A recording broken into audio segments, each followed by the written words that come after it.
quanto o poder público deve se empenhar para garantir conforto a turistas e moradores que frequentam o litoral. No Rio Grande do Sul, a construção e a manutenção de quiosques têm gerado polêmica. São estabelecimentos que estão aqui consolidados há 50 anos, há mais de 50 anos no nosso município, né, que não vem tendo nenhum dano ambiental comprovado. Houve uma retirada do cordão de dunas frontais, justamente para fazer a instalação daquela joalheria. No Rio de Janeiro, a modernização das estruturas deve seguir regras rigorosas. E o programa de hoje começa falando sobre adoção. Por que alguns pais ainda precisam brigar na justiça para ter direito à licença paternidade? O FIA é Legal começa agora.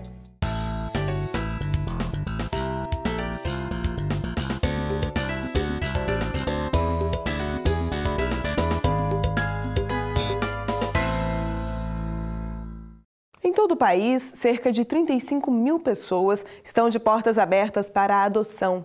Na outra ponta, quase 6 mil crianças e adolescentes sonham com o dia em que serão escolhidos. Assim como pais e mães biológicos, quem decide adotar também tem direito de ficar afastado do trabalho por um período. Em 2013, a legislação passou a dar o mesmo tratamento à mulher e ao homem em relação à licença maternidade. E mais, o auxílio agora independe da idade da criança. Isso quando o interessado é segurado da Previdência Social. No caso de servidores públicos federais, nem sempre o direito ao afastamento de 4 meses é concedido de forma tranquila. No Recife, 70 crianças e adolescentes esperam pela adoção. Enquanto isso, 240 pretendentes a pais ou mães aguardam para realizar o sonho de ter um filho. A conta não bate e a explicação é simples. A maioria das pessoas dispostas a adotar impõe restrições que dificultam o processo. A principal delas é quanto à idade. Maior interesse é por crianças entre 0 e 3 anos, mas 60% dos jovens que vivem em casas de acolhimento já passaram dos 12 anos. Existe uma incompatibilidade com o desejo dos pretendentes e a realidade que a gente tem nas casas de acolhida. Eu acho que eles têm muito preconceito, uma pré-ideia do que é essa criança de 4, 5, 6 anos, que quando eles entram em contato, eles entendem, é uma criança, né? As pessoas têm muito receio de como é que elas viveram, do que é que elas vão trazer, a bagagem que as pessoas chamam. Um desafio que este homem decidiu enfrentar ao adotar uma criança de 4 anos. Eu percebi já nos primeiros dias que ele era uma criança extremamente agressiva. Então, a agressividade dele eu entendia que era por conta da gestação, dos problemas de gestação que eu fiquei sabendo que existiram depois, durante o processo, e também por conta de ser uma criança criada em orfanato. O anonimato é uma forma de preservar a identidade do filho e, assim, não prejudicar o longo processo de adaptação, um cuidado que tem dado resultados.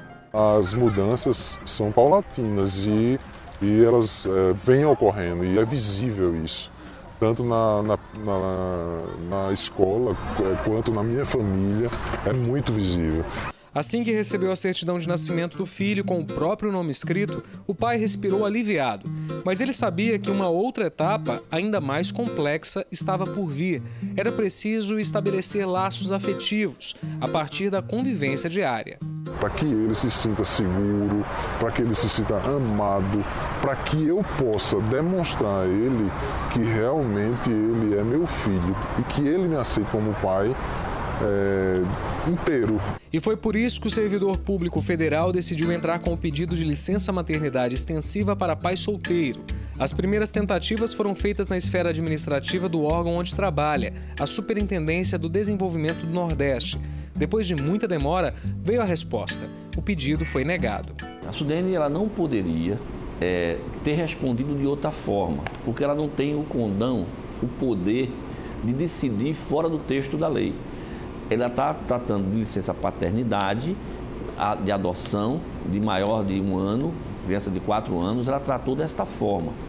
A lei que rege as normas do serviço público deixa claro: o período de concessão da licença remunerada varia conforme a idade da criança. Se ela tiver até 1 ano, a servidora poderá ficar 3 meses afastada do trabalho. Se o filho for mais velho, o tempo de licença cai para 1 mês. Mas a regra se refere apenas a servidoras, no feminino. Os homens só têm direito a 5 dias de licença paternidade. Diante da negativa da Sudene, a saída encontrada pelo servidor foi procurar a Justiça Federal. E deu certo. Uma decisão inédita no país garantiu ao pai o direito a 6 meses de licença. Até então, o benefício só havia sido concedido nesses moldes a mães solteiras e casais homoafetivos adotantes de crianças com menos de 1 ano de idade. Nós consideramos que essa diferenciação entre o prazo limite de gozo da licença para o menor filho biológico, sendo diferenciado e inferior em relação àquele prazo para o filho adotivo, seria algo inconstitucional, porque não estaria amparado no princípio da isonomia, no princípio da igualdade, ou seja, da necessidade de tratar aqueles que estão em situação semelhante de forma equânime. Para o juiz federal que analisou o caso, o período de dedicação exclusiva dos pais é essencial para a adaptação da criança ou adolescente. Ele afirma que o bem-estar do jovem deve ser colocado em primeiro lugar, acima, inclusive, do modelo de família escolhido. A ideia da licença, tanto para o pai quanto para a mãe, é permitir essa aproximação, especialmente no caso da adoção, que é essencial para formar laços, para garantir uma formação de um vínculo afetivo. Seguindo os passos do pai, o menino não solta a mão dele durante a caminhada pelo parque.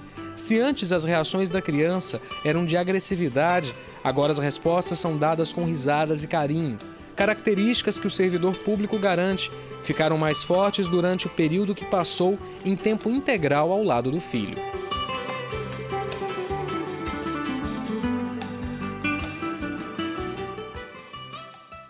Já a licença maternidade para mães biológicas é um direito consolidado no Brasil desde 1948. Com o passar das décadas, a legislação evoluiu e o bem-estar da criança foi colocado em primeiro plano. Mas mesmo depois de tanto tempo, ainda existem brasileiras que desconhecem esse benefício. Eu estou falando principalmente de trabalhadoras rurais.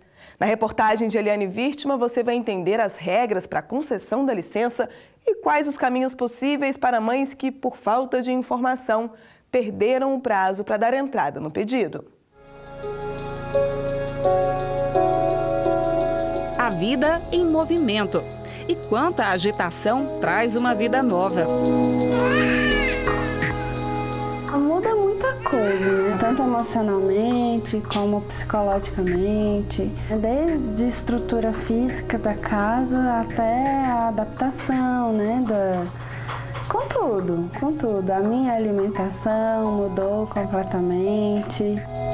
Mudanças também na rotina de trabalho. A massoterapeuta conta que está conseguindo se dedicar em tempo integral ao primeiro filho. E essa tranquilidade estampada nos rostos de mãe e filho tem explicação. Além do carinho e do apoio da família, Maria do Rosário sempre teve a certeza de que receberia o salário maternidade. Eu acho muito importante, porque dá um respaldo muito grande, né, com relação, porque é a famosa história, né, as contas nunca param, então a gente tem aquela segurança de que 4 meses você está podendo contar com aquele dinheirinho que você sempre contava, né, todo mês. O salário maternidade é um direito garantido a todas as trabalhadoras que contribuem para a Previdência. O valor do salário é integral. São 120 dias de pagamento que podem ser contados a partir do 9º mês de gestação. Dependendo do caso e da negociação com o empregador, o benefício pode ser estendido por mais 60 dias. A contribuinte individual, ela deve ter uma carência, deve ter um número mínimo de meses, ela deve ter 10 meses que ela tem que contribuir para ter o direito. Já no salário maternidade da segurada empregada urbana, ela não precisa ter carência, basta que ela tenha o contrato de trabalho em aberto. Mulheres que vivem e tiram sustento do campo também têm direito ao salário maternidade, desde que comprovem a atividade rural. No caso das trabalhadoras com carteira assinada, o requerimento para a concessão do salário maternidade é feito pelo próprio empregador. Nas outras situações, a interessada deve procurar uma agência da Previdência Social. O pedido pode ser feito até 90 dias após o parto. Quem perde esse prazo costuma ter dor de cabeça. Muitas mulheres acabam tendo que acionar a justiça para resolver a situação. Nos tribunais, a vitória certa é que, por lei, o direito a esse tipo de benefício só prescreve depois de 5 anos. É um prazo fixado pela Lei de Benefícios da Previdência Social, no qual todas as ações para haver prestações de benefícios previdenciários prescrevem. É um prazo comum também para toda a fazenda pública. Se o pedido de licença maternidade não for feito em 5 anos, aí sim não há alternativa. É o que explica este desembargador do Tribunal Regional Federal da Primeira Região. Ele usa como exemplo a história de uma moradora de Minas Gerais, que resolveu pedir o benefício quase 6 anos depois de dar à luz. Segundo o magistrado, este e outros casos que vão parar na justiça são de trabalhadoras rurais que desconhecem direitos básicos. Talvez nas relações com outros trabalhadores rurais se tome conhecimento de que a mãe tem esse direito de buscar esse benefício previdenciário. E aí faz 1 ano, 2, é muito comum aqui nós vermos ações depois de 3, 4 anos e em alguns casos com mais de 5 anos. Maria do Rosário sabe o quanto o salário maternidade é importante. Com o benefício garantido, fica mais fácil até fazer mais planos para o futuro. Mais para frente eu pretendo ter mais um, né? Aí vamos ver com o pai. Moradores de um prédio histórico no centro de São Paulo lutam para garantir a preservação do patrimônio e para manter condições dignas de moradia. O edifício foi restaurado com dinheiro público, passou por reformas há cerca de 5 anos, mas problemas estruturais ainda causam muita dor de cabeça.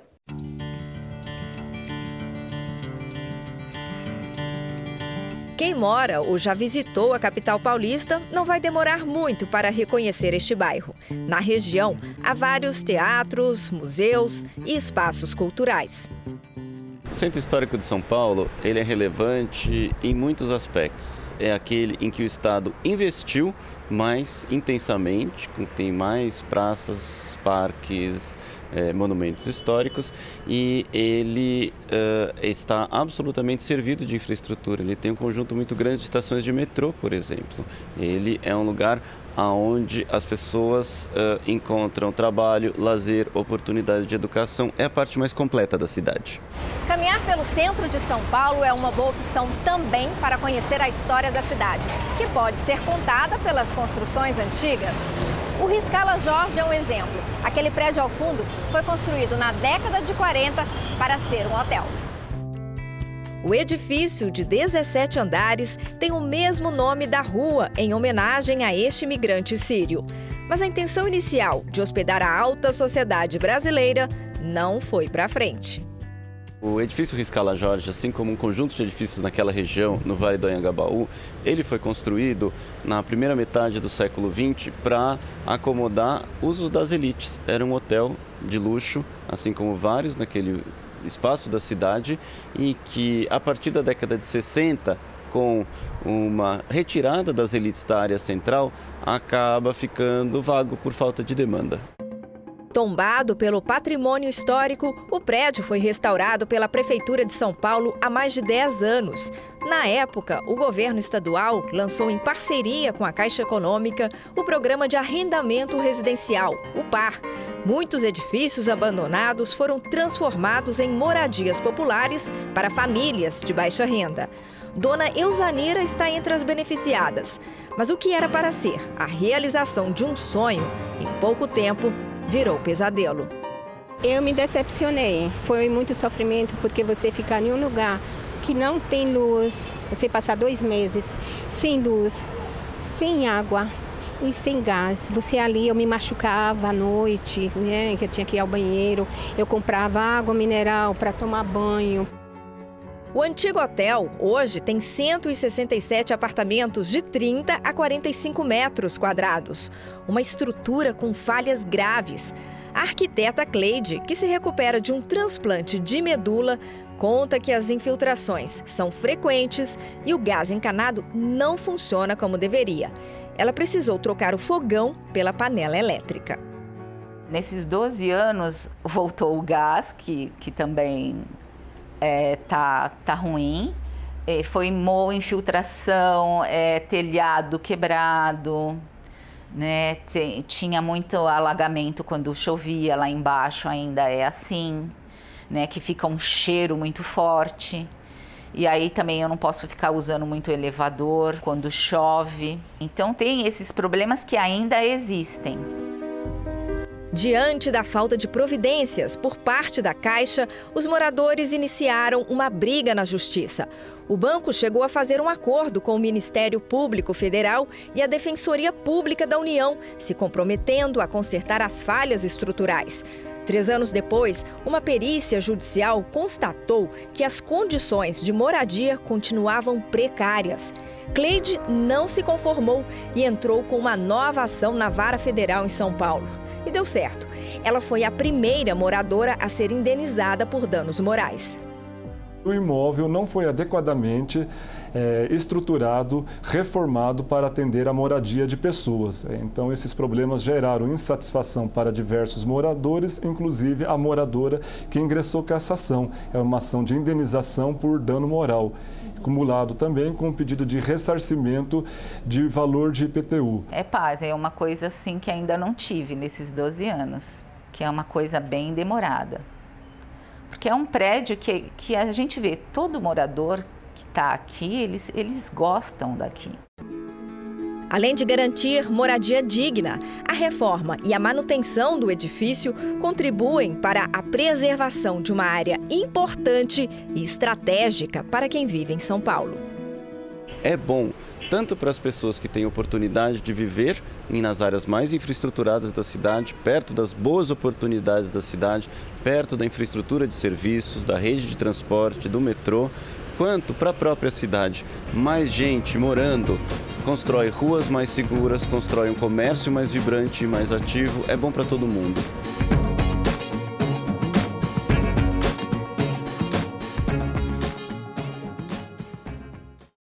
Quem conhece o Rio de Janeiro e já passeou na orla da cidade, sabe que entre o calçadão e a praia existem dezenas de quiosques. As estruturas têm autorização para funcionar, mas a reforma de alguns pontos foi questionada nos tribunais. Em Ipanema, por exemplo, as obras de modernização chegaram a ser suspensas. São 45 quilômetros que compõem a área de lazer mais procurada do Rio de Janeiro, a praia.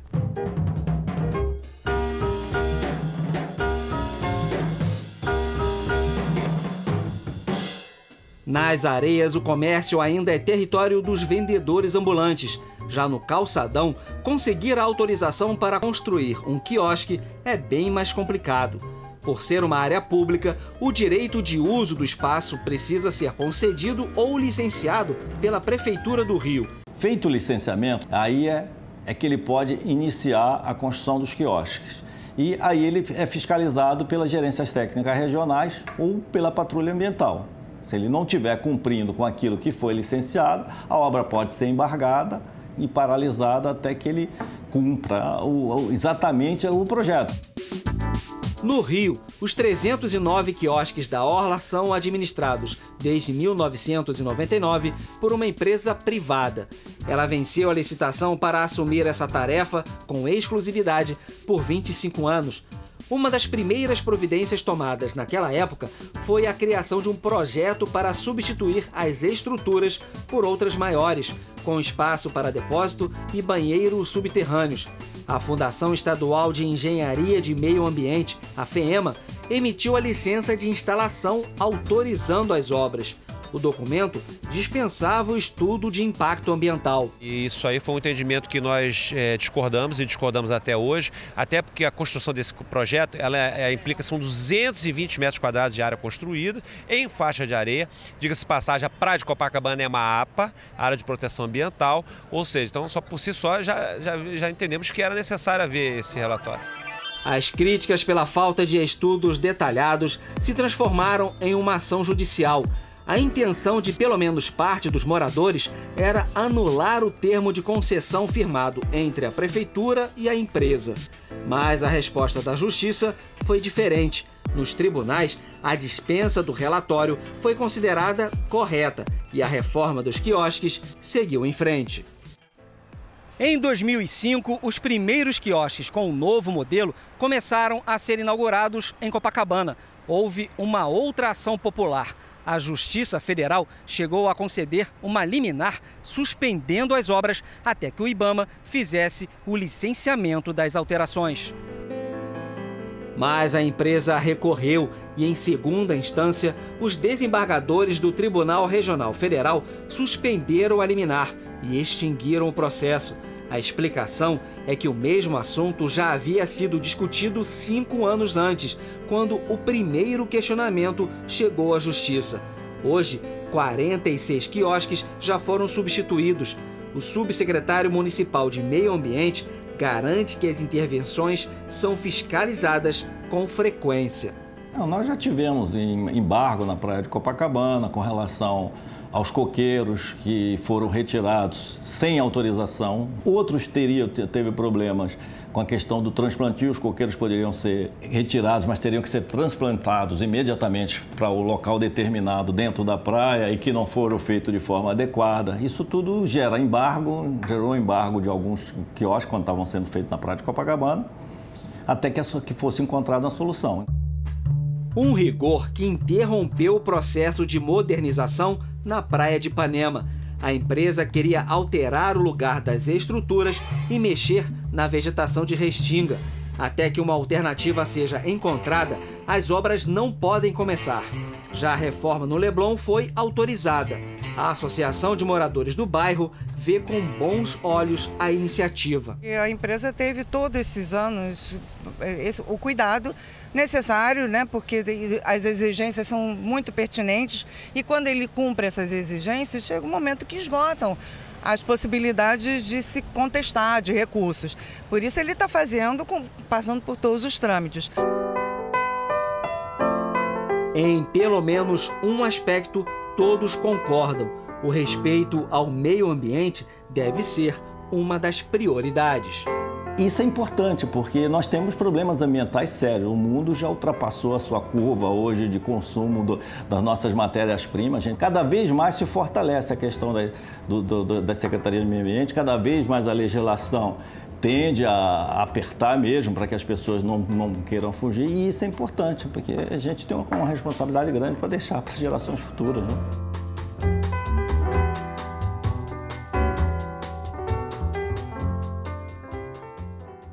Mas muitas vezes o rigor das leis é simplesmente ignorado. E não faltam exemplos desse desrespeito, principalmente em cidades longe das capitais. No Rio Grande do Sul, construções nas faixas de areia são uma ameaça à vegetação nativa. E acredite, estão mudando a paisagem das praias. Fechar o cerco ao comércio irregular e aumentar a fiscalização nos quiosques já instalados é hoje um desafio para os governos locais.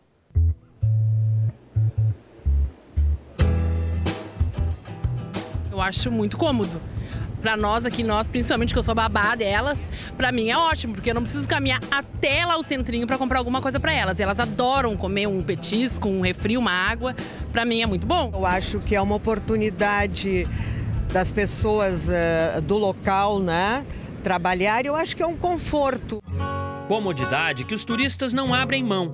Mas o que muita gente não sabe é que boa parte desses quiosques está em áreas que pertencem à União, os chamados terrenos de marinha. Além de irregulares, as estruturas geram impactos ao patrimônio natural da região. Aqui no litoral norte do Rio Grande do Sul, a polêmica envolvendo quiosques na beira da praia já dura um bom tempo. Há 12 anos, um acordo firmado entre municípios da região e órgãos estaduais responsáveis pela preservação ambiental previa a substituição das estruturas fixas por outras móveis. A providência diminuiria os riscos causados à natureza. Mas em boa parte das praias gaúchas, a mudança nunca saiu do papel. O prazo para o cumprimento do acordo terminou em 2006. Nós passamos por décadas de desrespeito completo às questões ambientais do litoral. Isso é uma questão desde a década de 70, 60, enfim, que houve retiradas completas de dunas, seja para a construção de calçadões, de avenidas, ou como esse caso, que são espaços exclusivamente particulares, em que os donos de estabelecimentos comerciais estão numa posição muito privilegiada em relação aos outros quiosques. Problema que já foi mostrado aqui no Via Legal. No ano passado, contamos a história de Sidney, um dos comerciantes da praia de Torres. Em 82, já era um deserto, não existia cômoros. E aí eu comecei a trabalhar ali na praia, vendendo sujo natural, nas caixas de isopor nas costas. E aí, como foi crescendo o movimento nos verão ali, naqueles anos, de 82, por aí fora, a gurizada do surf botaram fé em mim, como umas empresas de Porto Alegre, e pediram para me construir um quiosque na beira-mar. Mas, por uma determinação da justiça, Sidney chegou a fechar as portas. E ele não foi o único a ter problemas com a fiscalização. No balneário de Atlântida, a localização deste bar foi questionada pelo Ministério Público. O espaço foi construído sobre a faixa de dunas frontais, uma área de preservação permanente. Houve uma retirada do cordão de dunas frontais, justamente para fazer a instalação daquela estrutura de alvenaria, daquela edificação, para que pudesse ser instalado um bar, um restaurante, enfim, algo bem meio às dunas. O estabelecimento fica ao lado de um outro bar em situação irregular. Neste caso, os proprietários e a prefeitura de Xangri-Lá, que permitiu a permanência do negócio, foram denunciados à justiça. A decisão proibiu qualquer tipo de obras no local, mas permitiu que o espaço continuasse aberto. Os proprietários do bar não quiseram gravar entrevista. A prefeitura argumenta que o negócio existe há décadas e já faz parte do patrimônio turístico do balneário. São estabelecimentos que estão aqui consolidados há 50 anos, há mais de 50 anos no nosso município, né, que não vem tendo nenhum dano ambiental comprovado, né, e que hoje são ligados à rede de coletora de esgotos, respeitando todas as normas ambientais, e que para nós, né, além de ser um cartão postal aqui do nosso município, presta um grande trabalho à nossa população. Este procurador explica que fechar o cerco a construções irregulares no litoral norte do Rio Grande do Sul tem dois objetivos principais. Primeiro, obviamente, é recuperar aquele dano ambiental, né? Terminar o dano ambiental e recuperar a área, porque ela tem um interesse ambiental bem relevante. Em segundo lugar, é uma questão até de divulgação para as pessoas, para verem que a importância daquele ambiente ambiental, a relevância daquele espaço, o respeito que se deve ter àquele local. Um cuidado que recebe apoio até mesmo de quem busca comodidade. Eu mesmo sou muito favorável a esses quiosques aqui na beira da praia, desde que tenham cuidado também especial com eles, né? Para que não fique a praia deteriorada do estado que já está, que seja para melhorar e não para piorar.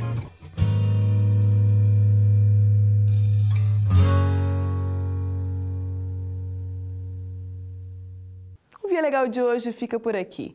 Para rever essas reportagens e edições anteriores do programa, acesse nossos canais na internet.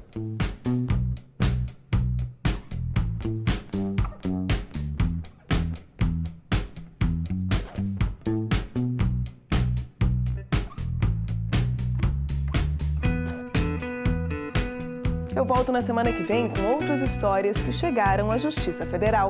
Até lá!